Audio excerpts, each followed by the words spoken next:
Our channel Harithvi Bahal and mama rocks. आपका स्वागत है आपके अपने channel Harithvi Bahal and mama rocks में। और हरिथवी बहल इस टाइम बिजी है, वो अपनी कोई शॉप सजा रहा है। आई थिंक किचन की है, बीच में मेकअप की, आई डोंट नो। वो मम्मा की तरह सुपरमार्केट सजा रहा है। तो सुबह का टाइम है, तकरीबन 8:30 हो गए हैं। मैंने काम वाम ख़त्म करके नहा लिया है और हेयर मैंने आज वॉश किए क्योंकि आज वेडनेसडे है और हल्के फुल्के किए। मैं सोच रही थी कोई पैक लगाती हूँ मेथी दाना वाला, लेकिन फिर सुबह सुबह काम बहुत होते हैं तो मैंने सोचा चलो अभी ऐसे ही वॉश कर लेती हूँ, शाम को टाइम लगेगा तब लगाऊंगी। तो अभी हम जा रहे हैं किचन में नाश्ता बनाने और आप चलेंगे मेरे साथ साथ, क्योंकि हम एक हेल्दी नाश्ता बनाएंगे जो बच्चों के लिए भी हेल्दी है और मेरे जैसे पेशेंट के लिए भी हेल्दी है। होप मुझे खाना पच जाए। मुझे ना 1 वीक हो गया है, फ्रूट्स के अलावा मैंने कुछ नहीं खाया है। कल आधी चपाती खाई थी जो मेरे को डाइजेस्ट ही नहीं हुई। और ये देखिए मेरा वेट लूज़ हो गया है, गंदे वाला वेट लूज़ हुआ है, ये अच्छे वाला नहीं हुआ है। क्योंकि मैं हेल्दी वेट पे थी, 53 kg मेरा वेट था और मेरा वेट गिर गया है, अब 50 पॉइंट समथिंग है। तो उसको भी गेन करना है, पहले हालत ठीक कर लूँ फिर गेन करते हैं। तो चलिए मैं फिर से बाल बांध लूँ क्योंकि किचन में काम करना है तो कहीं इधर उधर बाल ना आ जाए, इसलिए मैं बाल बांध के किचन में काम करती हूँ। तो फटाफट से नाश्ता बनाते हैं। हरिथवी बहल सत श्री अकाल कर दो। सत श्री अकाल। तो फ्रेंड्स अब मैं आ गई हूँ किचन में और नाश्ते के लिए मैंने यहाँ पे एक कटोरी सूजी की ली थी, उसमें आधा कटोरी बेसन की डाली थी और आधा कटोरी दही डाल के उसे मैंने मिक्स करके थोड़ी देर के लिए रख लिया था, और ताकि जो सूजी है वो फूल के रेडी हो जाए। और ये जो मुझे बैटर था वो थोड़ा सा गाढ़ा लग रहा था तो मैंने इसको पतला कर लिया। मैं इसका बनाने वाली हूँ वेजी चीला, क्योंकि जैसे मैंने आपके साथ शेयर किया है कि चपाती वगैरह तो मुझे डाइजेस्ट नहीं हो रही, मेरे अंदर भी नहीं जा रही। तो मैंने सोचा चलो और ये सबके लिए अलग सा नाश्ता हो जाएगा, तो मैं भी ये ट्राई करके देखती हूँ कि मेरे अंदर जाता है या नहीं जाता है। क्योंकि अभी बहुत टफ़ सिचुएशन चल रही है मेरे साथ, मुझे कुछ समझ में नहीं आता मैं क्या खाऊं क्या ना खाऊं। फ्रूट भी खाऊं तो वो भी ऐसे ही हो जाता है। और यहाँ पे मैंने कद्दूकस कर लिया है, यहाँ पे एक छोटा अनियन, उसके साथ ही एक छोटा मैंने टमाटर ले लिया है। और ये मैंने नया ख़रीदा है। मैंने बहुत सारी चीज़ें जो हैं अपनी किचन के लिए छोटी छोटी सी नई ख़रीदी हैं जो मैं आपके साथ एक दिन शेयर करूँगी, क्योंकि अभी थोड़ा ऐसे ही चल रहा है, फ़िज़िकली भी मैं I am not a fit और मेंटली भी थोड़ा सा डिस्टर्ब चल रही हूँ। तो आपके साथ कुछ चीज़ें अभी मैंने नहीं शेयर की हैं। तो इस तरह से ये कद्दूकस है, नीचे इसके बॉक्स लगा हुआ है, आप जो भी कद्दूकस करोगे वो बॉक्स में गिरेगा और आप बॉक्स में से निकाल के डाल सकते हो। और यहाँ पे मैंने अनियन और टमाटर जो है डाला है। और उसके बाद मैंने यहाँ पे ले ली है कैप्सिकम, जिसको मैंने बारीक बारीक काट लिया है। ये भी मैं अपने बैटर में ऐड कर दूंगी। ये जो आप सूजी और बेसन का बैटर बनाते हो, वैसे तो ये बहुत सिंपल सी चीज़ है, हर कोई चीले बनाता है, लेकिन कहीं ना कहीं कोई ना कोई भोंदू तो मेरे जैसी भी होगी जो फर्स्ट टाइम ट्राई करेगी। क्योंकि शादी के बाद बहुत सारी चीज़ें हम लोग फर्स्ट टाइम ही ट्राई करते हैं, और मेरे जैसी तो बहुत होंगी जो शादी के बाद पहली बार ही किचन में जाती हैं। तो उनके लिए ये कुछ नया हो जाएगा। जो मेरे फ्रेंड्स इन चीज़ों को बनाना जानते हैं, जिन्हें ये आती हैं, तो कहीं पे अगर मेरी गलती है या कुछ ऐसा तरीका होता है कि ये चीज़ ज़्यादा टेस्टी बन सकती है या ज़्यादा इजीली बन सकती है, तो प्लीज़ कमेंट बॉक्स में मेरे साथ शेयर करें। क्योंकि मुझे नई नई चीज़ें सीखने का, नए नए ट्रिक्स आजमाने का बहुत ज़्यादा शौक़ है। और वो ट्रिक्स जो मेरे काम को थोड़ा सा ईजी बना दें, मेरा टाइम सेव कर दें, वो तो मुझे बहुत ही अच्छे लगते हैं। तो प्लीज़ मेरे साथ अपने टिप्स और ट्रिक्स ज़रूर शेयर कीजिए। और यहाँ पे मैंने कैप्सिकम बारीक बारीक कट करके यहाँ पे डाल दिया। अगर आपके पास कोई और सब्जी है, जैसे हल्की सी आपके पास गोभी है, तो वो कद्दूकस करके डाल सकते हो। यहाँ पे मैंने डाला है नमक, थोड़ी सी हल्दी कलर चेंज करने के लिए, और थोड़ा सा यहाँ पे मैंने गरम मसाला डाल दिया है। मिर्ची मैं अभी नहीं डालूंगी, हरिथवी के लिए बनाने के बाद उसके बाद मिर्ची डालूंगी। और थोड़ी सी मैंने यहाँ पे डाली है अजवाइन, क्योंकि बेसन की चीज़ है और बेसन की चीज़ बच्चों को ईजिली डाइजेस्ट हो जाए, इसलिए उसमें अजवाइन ज़रूर डालनी चाहिए। और वैसे भी अस्थमा वाले बच्चे के लिए बेसन इतना अच्छा नहीं होता, तो उसमें बहुत सारे ट्रिक्स जो है यूज़ ज़रूर करने चाहिए ताकि बच्चे को डाइजेस्ट हो जाए। उसके बाद मैंने यहाँ पे ले लिया है डोसा तवा, और आपको देख के पता चल गया होगा कि ये मैंने न्यू लिया है, क्योंकि मैंने आपके साथ बहुत पहले भी शेयर किया था कि मेरा डोसा तवा ख़राब हो चुका है। तो इस बार मैंने इस तरह का डोसा तवा लिया है, और यकीन मानिए गाइस, इस तरह का डोसा तवा मुझे दूसरे वाले डोसा तवा से ज़्यादा अच्छा लगा। बहुत ही बढ़िया मेरा एक्सपीरियंस किया। और मैंने यहाँ पे हल्का सा पतला सा बैटर चीले के रूप में फैलाया है, थोड़ा मैंने गाढ़ा रखा हुआ है। आप थोड़ा सा पतला करके इसे डोसा की फॉर्म में भी बना सकते हैं। साथ में वहाँ पे मैंने फ्राई पैन में रखा हुआ है पनीर, जिसे मैंने मैरिनेट करके रखा हुआ था, क्योंकि मैंने पनीर टिक्का बनाना था, लेकिन थोड़ा सा फिर प्लान जो है चेंज हो गया। मैंने सोचा इसी पनीर को थोड़ा सा ऐसे थोड़े से देसी घी में मैंने रोस्ट कर लिया है, क्योंकि मैं अब शिमला मिर्च और पनीर की फटाफट बनने वाली सब्जी बनाऊँगी साथ साथ ही, जिसकी रेसिपी भी मैं आपके साथ शेयर करने वाली हूँ। ओनली 10 मिनट में ये सब्जी जो है वो बन के रेडी हो जाती है। अगर आपके पास टाइम कम है, बिना मसालों के, अगर आपको मसाले नहीं डाइजेस्ट होते हैं, तो आप इस तरह की सब्जी जो है फटाफट बना सकते हैं। या कई बार होता है कि अचानक से गेस्ट आ जाते हैं और हमें पता ही नहीं चलता होता हम कैसे बनाएं, तो आप इस तरह से उस सब्जी को बना सकते हो। मैं आपके साथ आज शेयर करने वाली हूँ।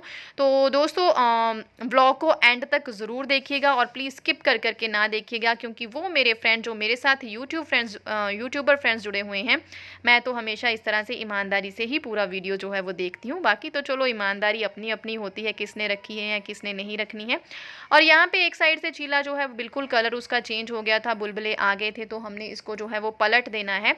और पलटने के बाद मैं इस तरह से दबा दबा के इसे सेकूंगी। अगर आपका चीला पतला है, क्योंकि ये तो मैंने मोटा मोटा बनाया है, ऋत्विक को मोटा मोटा पसंद है। अगर डोसे की तरह आप बनाते हो, पतला पतला बनाते हो, तो उसको दबा दबा के जो है वो क्या कहते हैं, पकाने की ज़रूरत नहीं होती।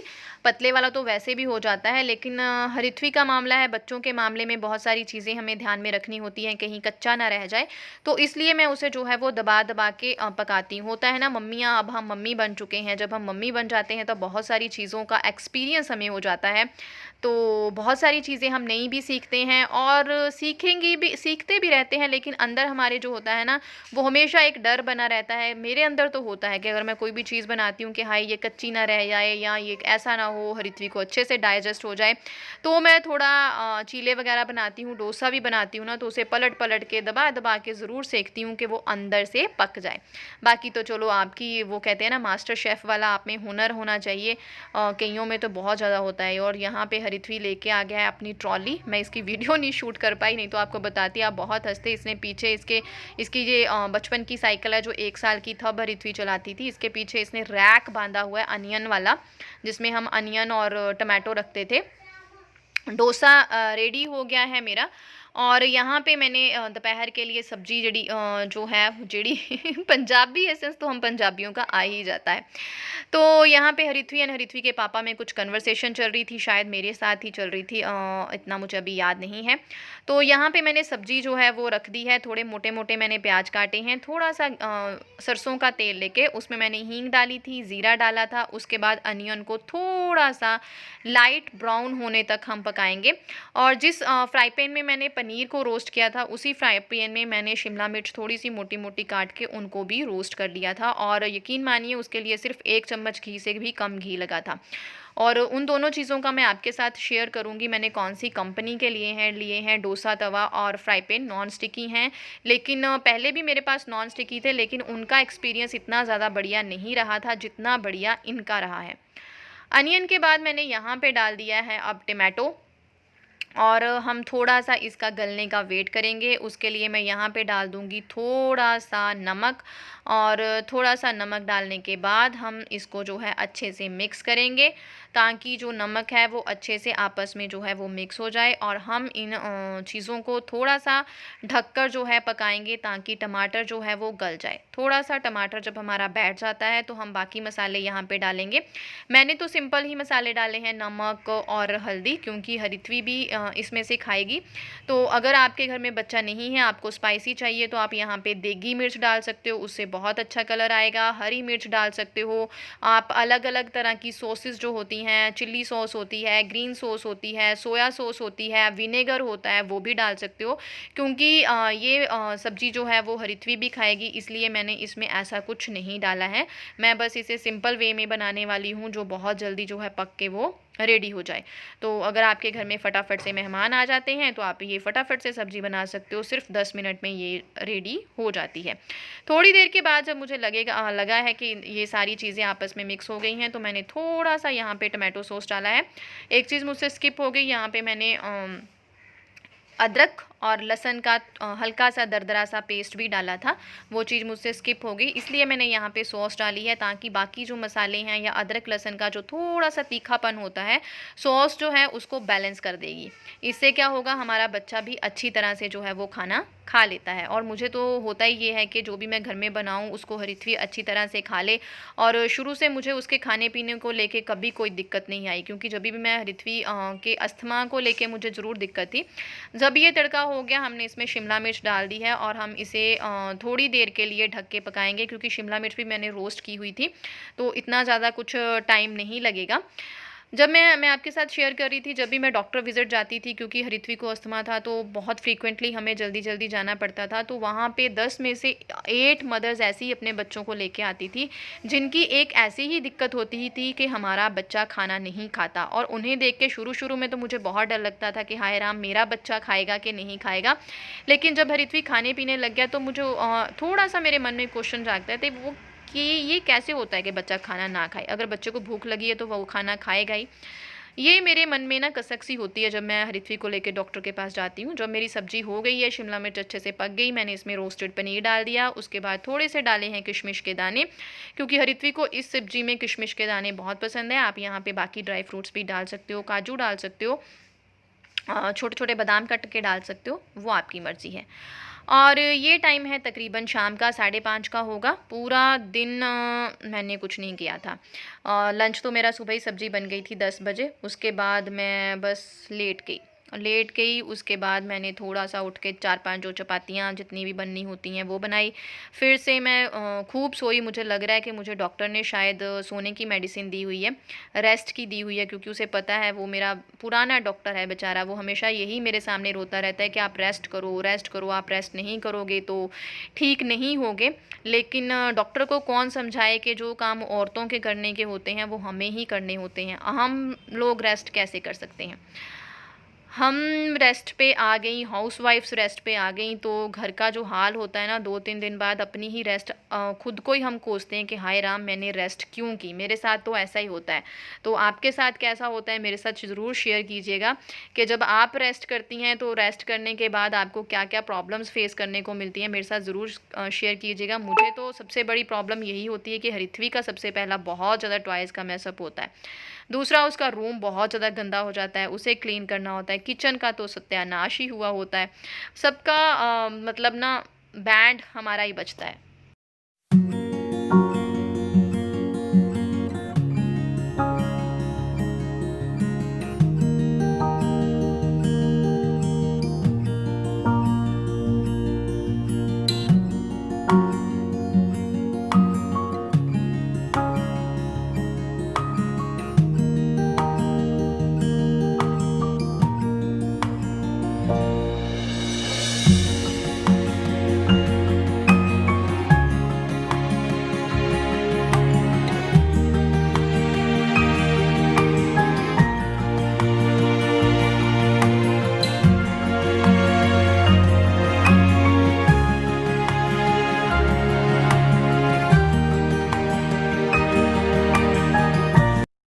हेलो, सत श्री अकाल guys, welcome back to our channel Harithvi Bahal and mama rocks.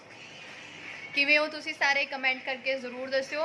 पूरा दिन अज मैं वेला ही छड्डिया, एबसेंट लगाई, कोई भी वीडियो जोड़ा मैं तुहाडे नाल शेयर नहीं किया, बिकॉज तबीयत बहुत ज़्यादा ख़राब थी मेरी, और सुबह छुटपुट शूट किया था मैंने कुछ चीज़ें।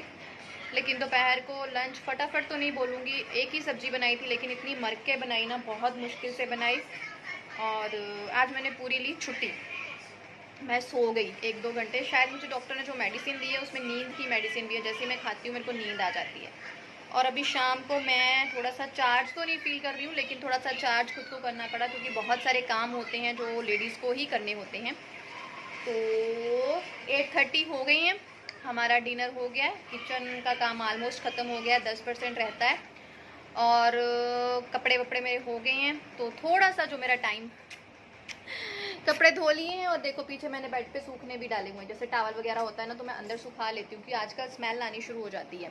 तो जब तक फ़ैन चलेगा, एसी नहीं ऑन है, तब तक मैं इनको अंदर रखूँगी ताकि सूख जाएँ। और लिपस्टिक ठीक ही गई है पूरे दिन, अब सोच रही हूँ हल्का फुल्का सा वॉशरूम जो है वो साफ़ कर दूँ, क्योंकि मैं ऋत्विक का वॉशरूम डेली वॉश करती हूँ, पर आज नहीं हो पाया। और वॉश बेसिन इसका बहुत गंदा हो गया है, क्योंकि अगर उसको दिन में 2 बार साफ़ ना करो तो इसके कलर बहुत सारी चीज़ें लगी होती हैं। तो झटपट से पहले वो साफ़ करते हैं, फिर देखते हैं आपके साथ मैं क्या शेयर करती हूँ। और बस अब सब काम ख़त्म करने के बाद मैं वॉशरूम क्लीन करने आ गई हूँ, क्योंकि सुबह से मैंने वॉशरूम आज क्लीन नहीं किया था, तबीयत ठीक नहीं थी। लेकिन वॉशरूम एक दिन भी साफ़ ना करूँ तो मुझे खुद को ही नहीं चलता है। और रोज़ वॉशरूम क्लीन करने से ये भी हो जाता है कि आपको एक दिन ज़्यादा मेहनत नहीं करनी पड़ती, क्योंकि कई बार होता है ना कि हम 2-3 दिन वॉशरूम नहीं साफ़ करते हैं, तो जब चौथे दिन साफ़ करना होता है तो बहुत ज़्यादा मेहनत करनी पड़ती है। इसलिए मैं डेली क्लीन वॉशरूम ज़रूर करती हूँ हरिथवी का, तो ख़ास करके। और उसके लिए मैंने वॉश बेसिन साफ़ करने के लिए पहले तो यहाँ पे ग्लव पहने हैं। ये प्लास्टिक के ग्लव्स हैं जिनके आगे ब्रशेस से लगे होते हैं। ये मैं वो ग्लव्स यूज़ करती हूँ, क्योंकि मेरी स्किन बहुत ज़्यादा सेंसिटिव है, तो कोई भी केमिकल मेरी स्किन जो है वो बर्दाश्त नहीं कर पाती। और मैंने वॉश बेसिन को भी हार्पिक से ही आज साफ़ किया है। मैं हमेशा अलग अलग तरीक़ों से वॉश बेसिन और वॉशरूम को साफ़ करती हूँ, डिपेंड करता है कि मेरी चीज़ें कितनी गंदी हैं। अगर मैंने 2-3 दिन नहीं साफ़ किए हैं तो टाइल क्लीनर यूज़ कर लूँगी। टाइल क्लीनर से मेरे को क्या होता है कि उसमें हार्श केमिकल होता है, तो मेरी स्किन पे बहुत ज़्यादा प्रॉब्लम क्रिएट हो जाती है। इसलिए मैं मोस्टली जो है ये ब्लू वाला हार्पिक, रेड वाला हार्पिक या डिटर्जेंट ही यूज़ करती हूँ वॉशरूम्स वगैरह को क्लीन करने के लिए। और यहाँ पे टॉयलेट सीट की सफाई कर रही हूँ। ये चीज़ ना मैंने स्पेशल भी शूट की है, क्योंकि बहुत सारे सब्सक्राइबर्स ने ये भी बताया था कि कभी आपने अपना क्लीनिंग का पार्ट जो है वो नहीं शो किया। एक तो मेरी इतनी प्यारी सब्सक्राइबर हैं कि उन्होंने मुझे ये भी बोला था कि आप कैसे अपने वॉशरूम और इसको इतना क्लीन करते रखते हो, हमने बहुत ज़्यादा वीडियो में देखा है कि आपका वॉशरूम बहुत क्लीन होता है। तो मैंने उनके लिए ये वीडियो जो है वो शूट किया है, और रात को मैं कर रही हूँ, क्योंकि इससे ये भी होगा, क्योंकि वॉशरूम क्लीन करने के बाद मेरी थोड़ी एनर्जी लो हो जाएगी, मुझे पता है, क्योंकि आजकल मेरी बॉडी उस तरह से चार्ज अप नहीं है, उस तरह इतनी एनर्जी नहीं है। तो मैं कोई भी काम करती हूँ तो उसके बाद मुझे रेस्ट चाहिए होती है। तो बस मैं वॉशरूम इसलिए भी रात को साफ़ कर रही हूँ, क्योंकि फिर अब रात को सो ही जाना है हरिथवी को सुलाने के बाद। लेकिन आजकल हरिथवी के भी बहुत ज़्यादा टेंट्रम हो चुके हैं, वो भी बहुत जल्दी नहीं सोती है, उसको भी मस्ती करनी होती है पापा के साथ, मम्मा के साथ। तो हमारा काम थोड़ा सा आजकल इस तरह से भी बढ़ा हुआ है। और वॉश बेसिन जो है वो मेरा क्लीन हो चुका है। तो उसके बाद अब नंबर आएगा मेरे बाथरूम का। तो बाथरूम को आज मैं क्लीन कर रही हूँ ये विम से। विम लिक्विड मैंने ले लिया है, क्योंकि बाथरूम मेरा जो है वो बहुत गंदा नहीं है। थोड़ा बहुत छींटे जो नहाने के बाद पड़ जाते हैं बिल्कुल वही हैं, या नीचे से जब हम आते हैं तो चप्पल वगैरह को मिट्टी लगी होती है, बस वही तरह की गंदगी है। वैसे मेरे बाथरूम में कभी भी कोई गंदगी नहीं होती। और उसके बाद मैंने यहाँ पे एक कपड़ा छोटा सा पोछा लेके अच्छी तरह से जो लिक्विड पानी में मैंने मिक्स करके डिल्यूट करके फर्श पे गिराया था, पोछा लेके मैं अच्छे से सारी टाइल्स पे जो है वो लिक्विड लगा दूंगी, और थोड़ा थोड़ा सा जो है वो रगड़ दूंगी। और रगड़ने के बाद इन्हें मैंने 5-7 मिनट के लिए, 10 मिनट के लिए छोड़ देना है, ताकि जो भी गंदगी है वो उगल के बाहर आ जाए। और उसके बाद ही मैं बाथरूम को जो है वो क्लीन करूँगी। आइट साइड की दीवारों को मैंने कुछ ज़्यादा आज साफ़ नहीं किया है, सिर्फ उसी एरिया पे मैंने जो है वो लिक्विड लगाया है जहाँ पे नहाने के थोड़े बहुत छींटे पड़ते हैं, क्योंकि टाइफाइड में जो है बॉडी की एनर्जी बहुत ज़्यादा लो होती है। और इस तरह से बैठ के अगर काम करो फिर तो उठ के मुझे चक्कर ही आते हैं, और मुझे पता ही नहीं होता मैंने कब गिर जाना है। मेरी मतलब इतनी हालत वो हो गई है। लेकिन लेडीज़ के साथ ये हो जाता है कि हालत जैसी भी हो, घर के बहुत सारे छोटे छोटे काम हमें दिखते रहते हैं जो हमें टाइम पे कंप्लीट करने होते हैं। और मेरे साथ तो ये दिक्कत है कि मुझे होता है कि कोई काम पड़ा ना रहे, जितनी जल्दी ख़त्म हो जाए उतना हो जाए। और सारी टाइल्स पे मैंने अच्छे से कपड़े को जो है कपड़े से लिक्विड फैला दिया। मैं इसे 10 मिनट के लिए इसी तरह छोड़ दूँगी। 10 मिनट के बाद मैंने एक अलग से कपड़ा लेके वाइपर पे लगा के उसको रगड़ना शुरू कर दिया। और यहाँ पे मैं टॉयलेट सीट की भी जो है ब्रश से अच्छी तरह से सफाई कर दूंगी। ये चीज़ें चमकती रहे ना, एक वॉशरूम अगर साफ़ हो और दूसरा किचन साफ़ हो तो मुझे लगता है कि मन वैसे ही खुश रहता है।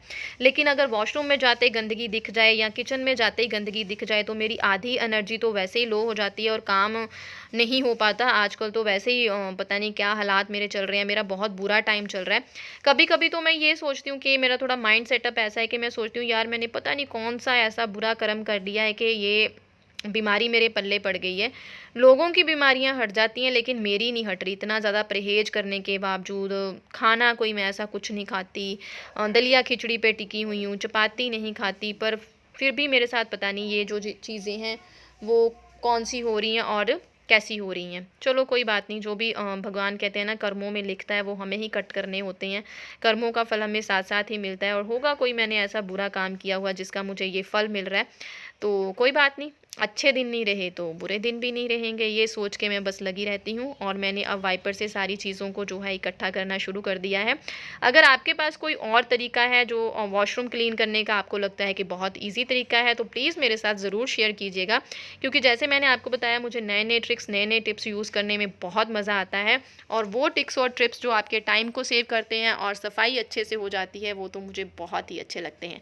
तो मेरे साथ वो जो चीज़ें हैं वो ज़रूर शेयर कीजिएगा। और मेरी एक बहुत प्यारी सब्सक्राइबर हैं, सायरा करके उनका एक चैनल है, वो मुस्लिम हैं। वो मुझे बहुत प्यार से देखती हैं, बहुत प्यार से मेरी वीडियो देखती हैं, ऑब्ज़र्व करती हैं, और बहुत मिस कर रही थी मुझे और मेरे इस रूटीन को, और वो क्लीन अप रूटीन देखना चाहती थी, तो मैंने उनके लिए ये चीज़ जो है शेयर की है। I hope my dear friend आपको जो है मेरा क्लीन अप रूटीन जो है पसंद आया होगा, मुझे ज़रूर बताइएगा। और सारा बाथरूम धोने के बाद मैंने यहाँ पे एक सूखा कपड़ा ले लिया है। एक्चुअली ये गद्दी का कवर है जो मैंने पोछे की तरह यूज़ करती हूँ, उससे बहुत अच्छी सफाई होती है। और एक बार जब ये वाइपर में फंस जाता है ना, तो वाइपर से निकलता ही नहीं है, और तो निकल गया अच्छे से डालो तो फिर नहीं निकलता। वाइपर छोटा है और कपड़ा बड़ा है, तो थोड़ी सी दिक्कत जो है वो हो गई है, तो चलता है इतना। तो गाइज़ इसके बाद मैंने कुछ नहीं शूट किया। मैंने सोचा था मैं आपके साथ अपना नाइट रूटीन शेयर करूँगी, लेकिन आजकल तकरीबन 10-12 दिन से मैं अपना नाइट रूटीन भी फॉलो नहीं कर पा रही हूँ, क्योंकि थकावट इतनी हो जाती है कि मुझे होता है फटाफट सो जाऊँ, और मेरी स्किन की, मेरे हेयर्स की बैंड बजी हुई है। दोस्तों आज का व्लॉग अच्छा लगा हो तो प्लीज़ लाइक करें और चैनल को सब्सक्राइब करना और शेयर करना ना भूलें। इसके बाद मैंने कुछ भी शूट नहीं किया, तो जो शूट किया है आपके साथ शेयर करने वाली हूँ। उम्मीद है आज का ब्लॉग भी आपको अच्छा लगा होगा। Please subscribe and share my channel. तेरा अंत ना जाना, दीन